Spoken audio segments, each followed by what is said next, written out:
This is a Sports Catastrophe production. Hey there, Heather Holder. It's Jeff Cutastrophe. Welcome to the Sports Catastrophe birthday boy. Now, I know the birthday boy you see is March the 7th, but you know Franco Harris, and you know he died 3 months ago.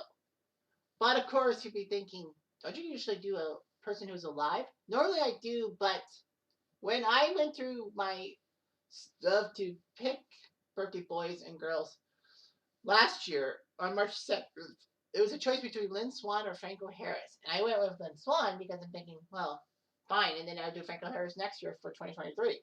And I am going to keep my promises when I do my notes.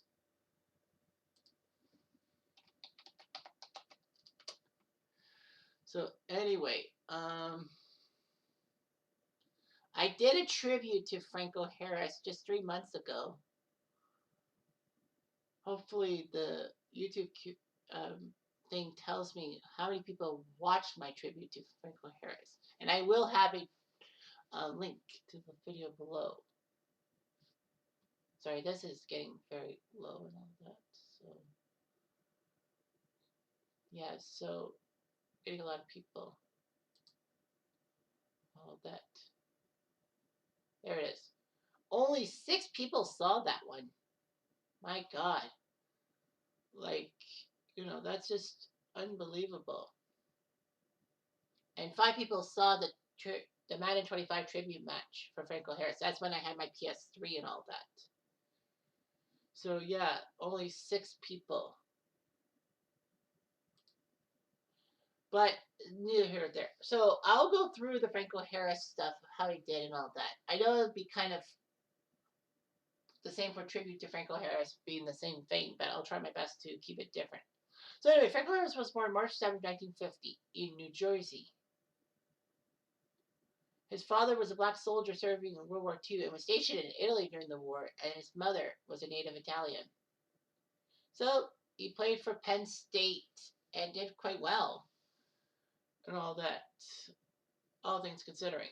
Things were different in college football in the 70s than they are now in the 2020s. But anyway, Franco was selected in the first round of the 1972 NFL draft by the Steelers, 13th overall. So Franco didn't have to go much. Penn State to Pitt. Now, as a running back, he was actually the first running back / fullback to be taken in the draft. So I can't really say, well, people drafted a running back before him. Only 5 people behind who were drafted ahead of Franco Harris in 1972 made a Pro Bowl. The best guy, for my money, is Riley Odoms, a good tight end. But anyway, so people thought that Robert Newhouse should have been drafted by the Steelers, but nope. He got drafted. He was named Rookie of the Year, the NFL Offensive Rookie of the Year, gaining over 1,000 yards, which was great.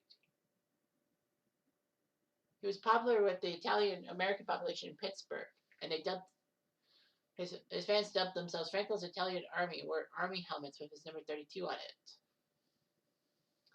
Of course, in his rookie campaign, he was famously known for the Immaculate Reception. Because on, December 23rd, 1972, the Steelers were playing the Raiders, and the Raiders were looking to go to Pittsburgh, win their divisional round, and then probably face Miami for the AFC title. Unfortunately, though, it was 7-6 when Terry Bradshaw threw a desperation pass to Frenchie Fuqua, bounced off him, or did it bounce off Jack Tatum of the Raiders? But anyway, it got scooped up by Franco Harris, who somehow got the ball just before it hits the turf and then ran it in for a touchdown. Game over.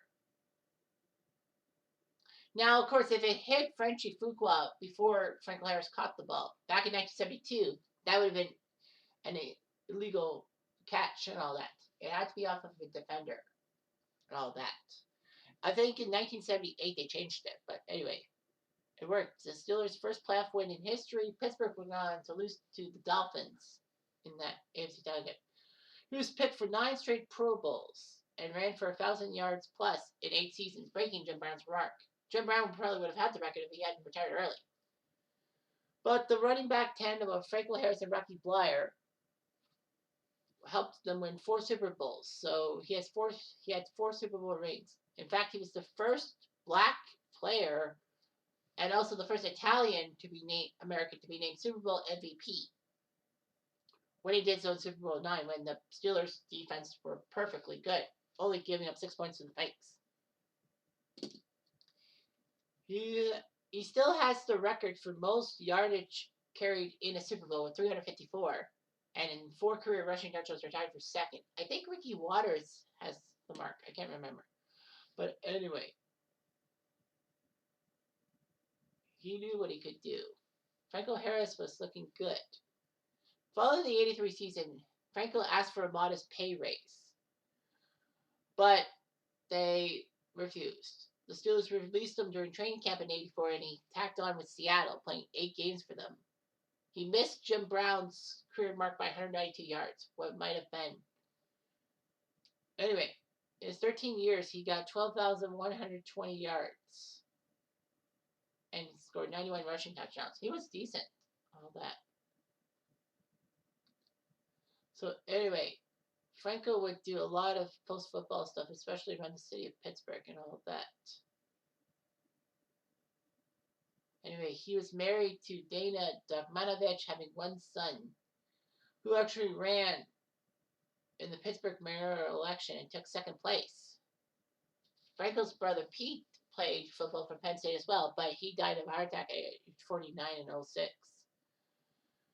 Unfortunately, Franco would die in his sleep in Sewickley, Pennsylvania, December 20th. 3 days before the anniversary of the Immaculate Reception, the 50th anniversary at that, which is one of the worst ever. And it was sudden because, he was on social media and talked to people the day before his death. And of course, at halftime when the Raiders and Steelers were going to play, he was going to get his number 32 retired.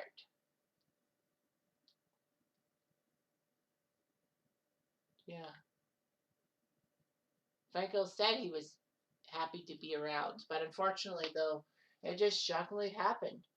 When I think about a guy dying just a few days before the his number to be retired, one comes to mind with Bernie Boom Boom Jeffrey on in 2006. His number 5 was going to be retired, and then he died the same day. He was going to be there, but anyway, yeah. Lots of people gave tributes to him and all that. So anyway, Franco Harris is still a legend with the thing and all that. So anyway, oddly enough, that Franco Harris was only the third player in Pittsburgh Steelers history to have his number retired. Ernie Statner's number 70 and Joe Green 75 are retired. But no John Stallworth's 82, Nolan Swan's 88, not even Bradshaw's number 12. Pathetic. I'm sorry, but that's how I feel. But yeah, Franco Harris was still an icon. And don't you forget it. Anyway, I'm Jeff Diamond. I do.